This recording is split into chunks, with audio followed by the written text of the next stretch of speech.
Hello বন্ধুরা, আজকে আমি তোমাদের সঙ্গে শেয়ার করব একটা রেসিপি ভিডিও, ইলিশ মাছের বিরিয়ানি। তোমাদের বলে দিই, রেসিপিটা কিন্তু আমি একা রান্না করিনি, আমার সঙ্গে আমার বনু সাহায্য করেছিল। বনুই বেশিরভাগটা করেছিল, আমি জাস্ট ওর সঙ্গে কেটে বেটে দিয়েছিলাম। যাই হোক, এবার রেসিপিটা বলা যাক। সবার আগে ইলিশ মাছের রিং পিসগুলো নিয়ে নিতে হবে, আর তার সঙ্গে একে একে টক দই ফেটিয়ে দিতে হবে, আদা বাটা, রসুন বাটা, কাঁচা লঙ্কা বাটা।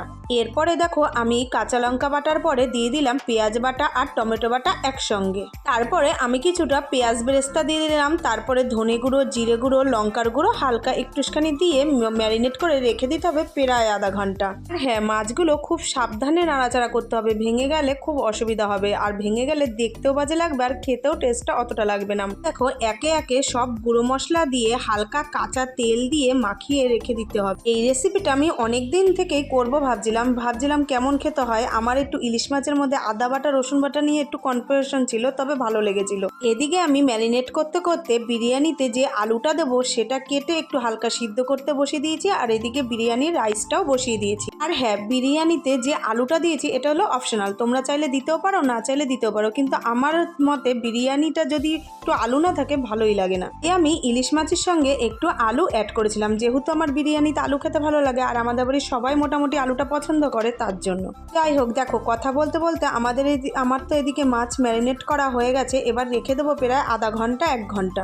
পরে আমি কথা বলতে বলতে মাঝে যে ভিডিও করতে হবে সেটা ভুলে গেছিলাম। তারপরে তেলে আলুটা ভেজে নিয়ে মশলাটা কষিয়ে নিলাম কিছুক্ষণ। মাছটা কষানোর পরে হালকা যখন সিদ্ধ হয়ে যাবে তখন মাছটা তুলে রাখতে হবে আলাদা করে, না হলে একসঙ্গে দিলে ওটা ভেঙে যেতে পারে। তাই ইলিশ মাছটা তো একটু নরমই হয়, ওর জন্য ভেঙে যাওয়াটা স্বাভাবিক। যাই হোক, এদিকে দেখো আমার রান্না তো কমপ্লিট। এবার আমি লেয়ারিং এর পালা। এদিকে দেখো, আমি লেয়ারিং করতে করতে ভুলেই গেছিলাম যে ঝোলটা নিচে একটু দিয়ে নিতে হবে, তাই আমি এর মাঝখানে একটু শর্টে কাজ সারলাম। ভাতটা একটু সরিয়ে ঝোলটা মাঝখানে দিয়ে নিলাম, আর বোন বলছিল এত শর্টে কাজ সারিস না। যাই হোক, এবার তো তোমরা বুঝতেই পারছো কিভাবে লেয়ারিং করতে হবে। একে একে আলু দিয়ে দিতে হবে, আর তারপরে মাছটা সাজিয়ে দিতে হবে। যেভাবে বিরিয়ানিটার লেয়ারিং করতে হয় ঠিক সেইভাবে সাজিয়ে নেব। আর মাছটা খুব সাবধানে দিতে হবে, যেহেতু মাছটা অনেকটাই নরম হয়, সেজন্য। যেহেতু আমি রান্নাটার মধ্যে হালকা হলুদ ব্যবহার করেছিলাম, সেজন্য আরেকটু যাতে হলুদ কালার আসে তার জন্য আমি একটু ফুড কালার দিয়ে নিয়েছিলাম। তবে মাছটা আমি একটু সাইড করে দিয়েছিলাম, যাতে হাতা দিয়ে তুলতে গেলে মাছগুলো ভেঙে না যায়। মাছ তো যাই হোক, দেখো, কথা বলতে বলতে আমার লেয়ারিং তো পুরো শেষের দিকে, আর এদিকে উপর দিয়ে ভাত দিয়ে তার উপরে বেরেস্তা, ঝোল,